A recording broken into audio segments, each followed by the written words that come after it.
In this video, I'm going to give you some tips on getting some quick and easy traffic via Twitter. Now, Twitter is an incredibly important and powerful social media network, and it's one of the largest on the net.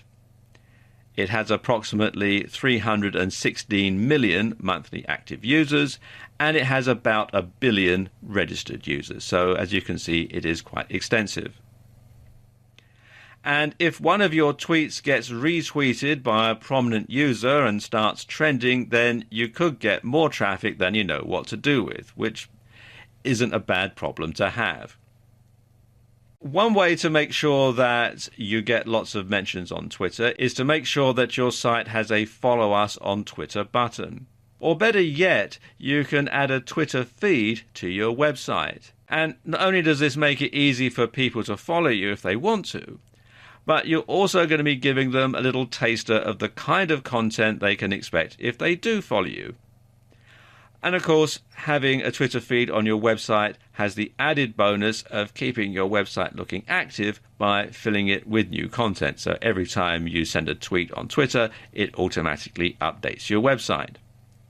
A really simple way of accomplishing this is to use the WP Twitter Feeds plugin, which you can install from the WordPress dashboard.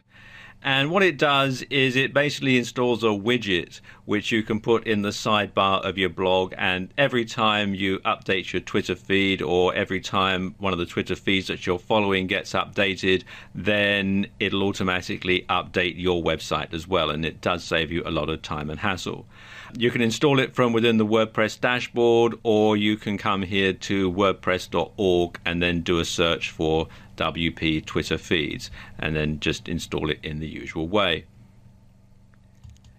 You also want to make it easy for people to tweet about your site or your blog, and a good way to do that is to install the Shareaholic Share Buttons plugin on your WordPress blog. And again, you can install this from within the WordPress dashboard, or you can come to wordpress.org and then simply do a search, or go to wordpress.org/plugins/Shareaholic.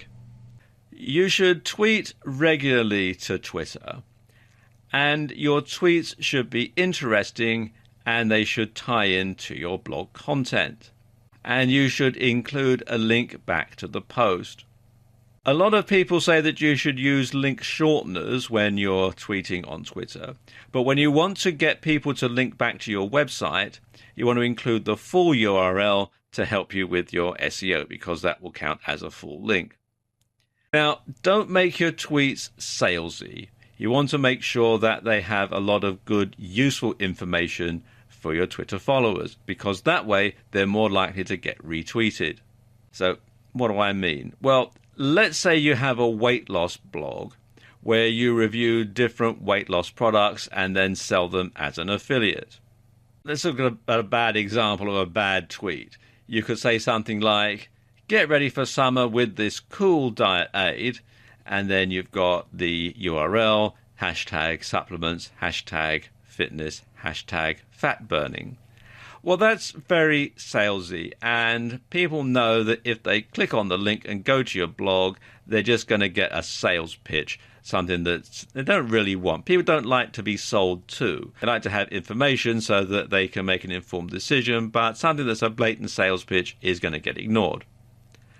So how can you change that? Well, let's take a look at this other example here. You could tweet something like, "This could certainly help me lose my spare tire if this works on humans."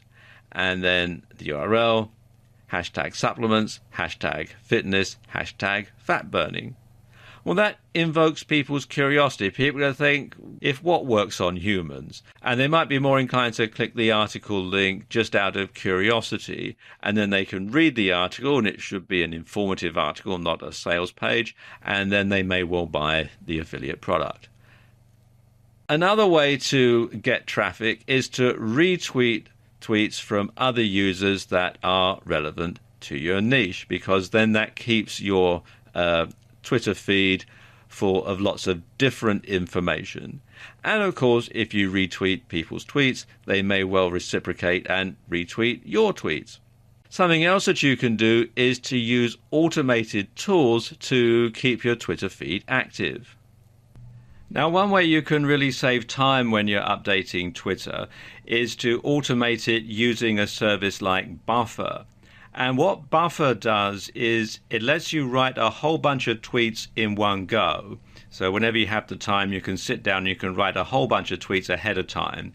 And then Buffer will schedule them to be tweeted to your Twitter account at predefined intervals. So you don't have to do your Twitter tweeting in the here and now. You can actually plan it ahead of time and then slowly have the tweets posted automatically so that you don't have to devote a lot of time to Twitter. You can sort of schedule your time much more efficiently.